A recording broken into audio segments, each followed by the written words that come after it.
The science delusion is the belief that science already understands the nature of reality in principle, leaving only the details to be filled in. This is a very widespread belief in our society. It's the kind of belief system of people who say, I don't believe in God, I believe in science. It's a belief system which has now been spread to the entire world. But there's a conflict in the heart of science between science as a method of inquiry based on reason, evidence, hypothesis, and collective investigation, and science as a belief system or a worldview.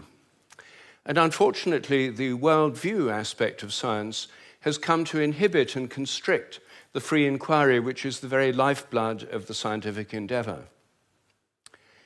Since the late 19th century, science has been conducted under the aspect of a belief system or worldview, which is essentially that of materialism, philosophical materialism. And the sciences are now wholly owned subsidiaries of the materialist worldview. I think that as we break out of it, the sciences will be regenerated. What I do in my book, The Science Delusion, which is called Science Set Free in the United States, is take the 10 dogmas or assumptions of science and turn them into questions, seeing how well they stand up if you look at them scientifically. None of them stand up very well. What I'm going to do is first run through what these 10 dogmas are, and then I'll only have time to discuss one or two of them in a bit more detail. But essentially, the 10 dogmas, which are the default worldview of most educated people all over the world, are first that nature is mechanical or machine-like. The universe is like a machine, animals and plants are like machines, we're like machines. In fact, we are machines. We're lumbering robots, in Richard Dawkins' vivid phrase, with brains that are genetically programmed computers. Second, matter is unconscious. The whole universe is made up of unconscious matter. There's no consciousness in stars, in galaxies, in planets, in animals, in plants, and there ought not to be any in us either, if this theory is true. So a lot of the philosophy of mind over the last 100 years is trying to prove that we're not really conscious at all. So the matter's unconscious, then the laws of nature are fixed. This is dogma 3.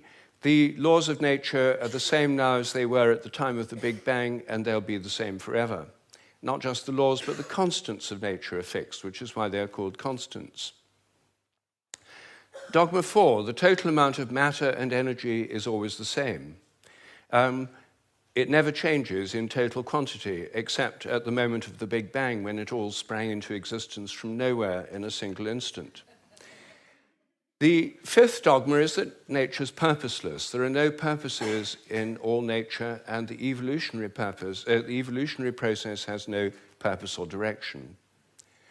Dogma 6, biological heredity is material. Everything you inherit is in your genes, or in epigenetic modifications of the genes, or in cytoplasmic inheritance. It's material. Dogma 7, memories are stored inside your brain as material traces. Somehow everything you remember is in your brain in modified nerve endings, phosphorylated proteins. No one knows how it works, but nevertheless, almost everyone in the scientific world believes it must be in the brain. Dogma 8, your mind is inside your head. All your consciousness is the activity of your brain and nothing more. Dogma 9, which follows from dogma 8, psychic phenomena like telepathy are impossible. Your thoughts and intentions cannot have any effect at a distance because your mind's inside your head. Therefore, all the apparent evidence for telepathy and other psychic phenomena is illusory. People believe these things happen, but it's just because they don't know enough about statistics, or they're deceived by coincidences, or it's wishful thinking. And dogma 10, mechanistic medicine is the only kind that really works.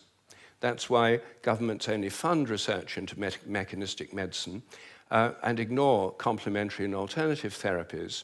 Those can't possibly really work because they're not mechanistic. They may appear to work because people would have got better anyway, or because of the placebo effect. But the only kind that really works is mechanistic medicine.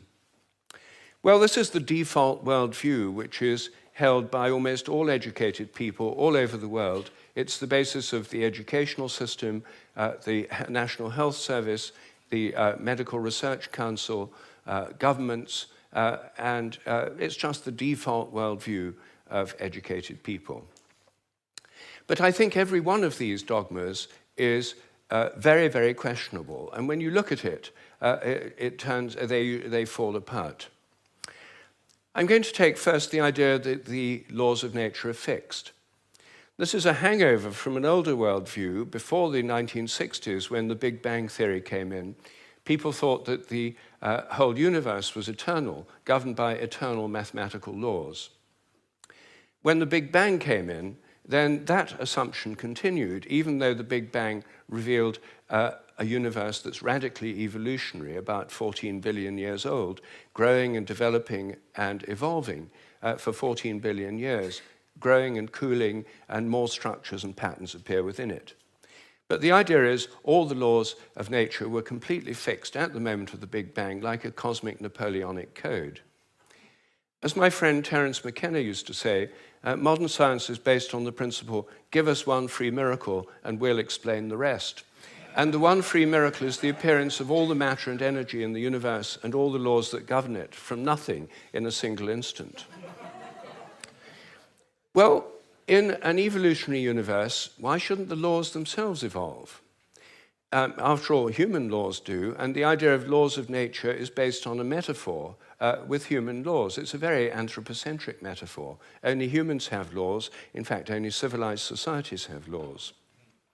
As C.S. Lewis once said, to say that a stone falls to earth because it's obeying a law makes it a man and even a citizen. It's a metaphor that we've got so used to, we forget it's a metaphor.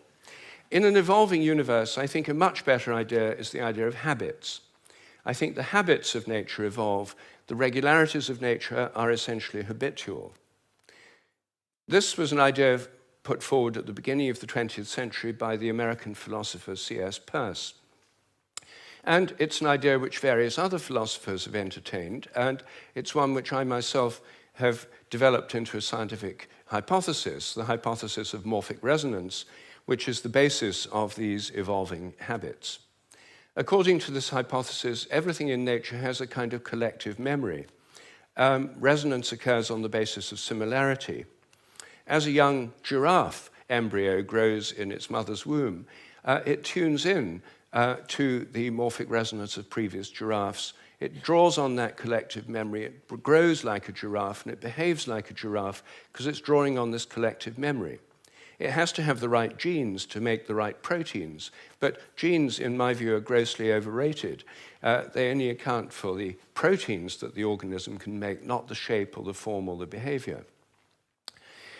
Every species has a kind of collective memory. Even crystals do. This theory predicts that if you make a new kind of crystal for the first time, the very first time you make it, it won't have an existing habit. But once it crystallizes, then the next time you make it, there'll be an influence from the first crystals to the second ones all over the world by morphic resonance. It'll crystallize a bit easier. The third time, there'll be an influence from the first and second crystals. There is, in fact, good evidence that new compounds get easier to crystallize all around the world, just as this theory would predict. It also predicts that if you train animals to learn a new trick, for example, rats learn a new trick in London, then all around the world, rats of the same breed should learn the same trick quicker just because the rats have learned it here. And surprisingly, there's already evidence that this actually happens. Anyway, that's my own hypothesis in a nutshell of morphic resonance. Everything depends on evolving habits, not on fixed laws. But I want to spend a few moments on the constants of nature too, because these are, again, assumed to be constant. Things like the gravitational constant, the speed of light, are called the fundamental constants. Are they really constant? Well, when I got interested in this question, I tried to find out. they're given in physics handbooks. Handbooks of physics list the existing fundamental constants, tell you their value. But I wanted to see if they'd changed, so I got the old volumes of physical handbooks. I went to the Patent Office Library here in London, and they're the only place I could find that kept the old volumes. Normally people throw them away when the new values come out. They throw away the old ones. When I did this, I found that the speed of light dropped between 1928 and 1945 by about 20 kilometers per second. It's a huge drop because they're given with errors of only fractions of decimal points of error. And yet, all over the world, it dropped, and they were all getting values very similar to each other with tiny errors. And then in 1945, it went up, 48, it went up again. And then people started getting very similar values again. I was very intrigued by this, and I couldn't make sense of it. So I went to see the head of metrology at the National Physical Laboratory in Teddington. Metrology is the science in which people measure constants.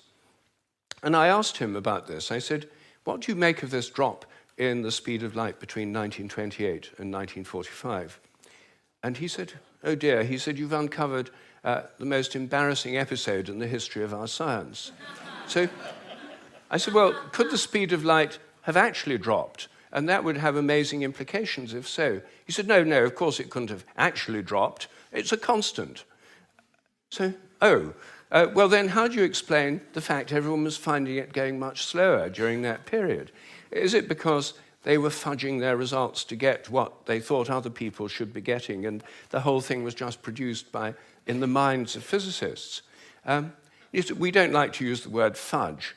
I said, well, what do you prefer? He said, well, we prefer to call it intellectual phase locking.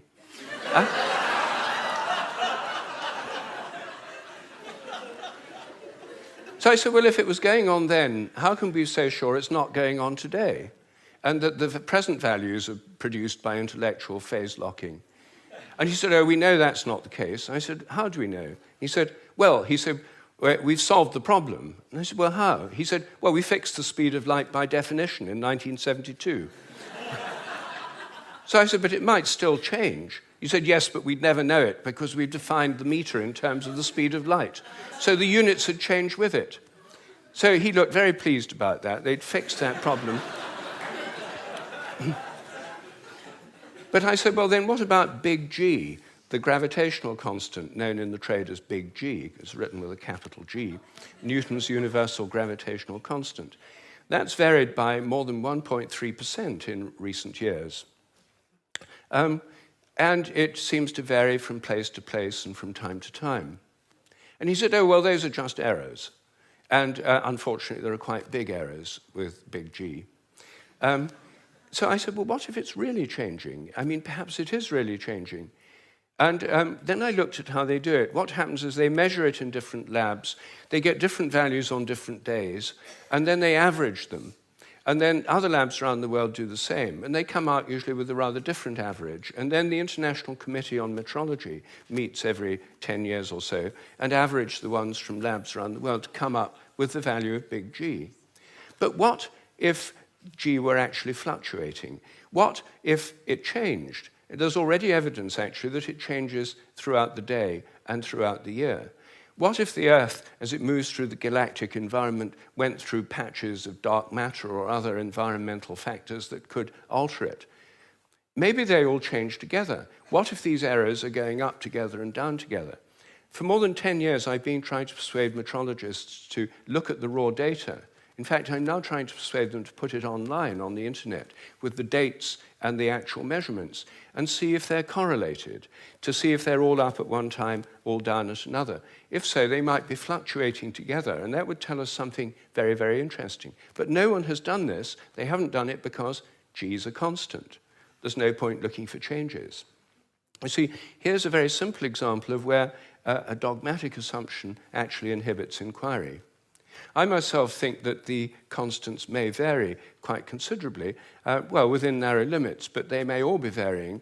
And I think the day will come when scientific journals like Nature have a weekly report on the constants, like stock market reports in newspapers. You know, this week, big G was slightly up, the charge on the electron was down, the speed of light held steady, and so on. That's one area, just one area where I think thinking less dogmatically could open things up. One of the biggest areas is the nature of the mind. This is the most unsolved problem, as Graham just said, that science simply can't deal with the fact we're conscious. And it can't deal with the fact that our thoughts don't seem to be inside our brains. Our experiences don't all seem to be inside our brain. Your image of me now doesn't seem to be inside your brain, yet the official view is there's a little Rupert somewhere inside your head, and everything else in this room is inside your head. Your experience is inside your brain. I'm suggesting actually that vision involves an outward projection of images. What you're seeing is in your mind, but not inside your head. Our minds are extended beyond our brains in the simplest act of perception. I think that we project out the images we're seeing, and these images touch what we're looking at. If I look at you from behind, you don't know I'm there. Could I affect you? Could you feel my gaze? There's a great deal of evidence that people can. The sense of being stared at is an extremely common experience, and recent experimental research suggests it's real. Animals seem to have it too. I think it probably evolved in the context of predator-prey relationships. Prey animals that could feel the gaze of a predator would survive better than those that couldn't. This would lead to a whole new way of thinking about ecological relationships between predators and prey, also about the extent of our minds. If we look at distant stars, I think our minds reach out in a sense to touch those stars and literally extend out over astronomical distances. They're not just inside our heads. Now, it may seem astonishing that this is a topic of debate in the 21st century. We know so little about our own minds that where our images are is a hot topic of debate within consciousness studies right now. I don't have time to deal with any more of these dogmas, but every single one of them is questionable. If one questions it, new forms of research, new possibilities open up. And I think as we question these dogmas that have held back science so long, science will undergo a reflowering, a renaissance.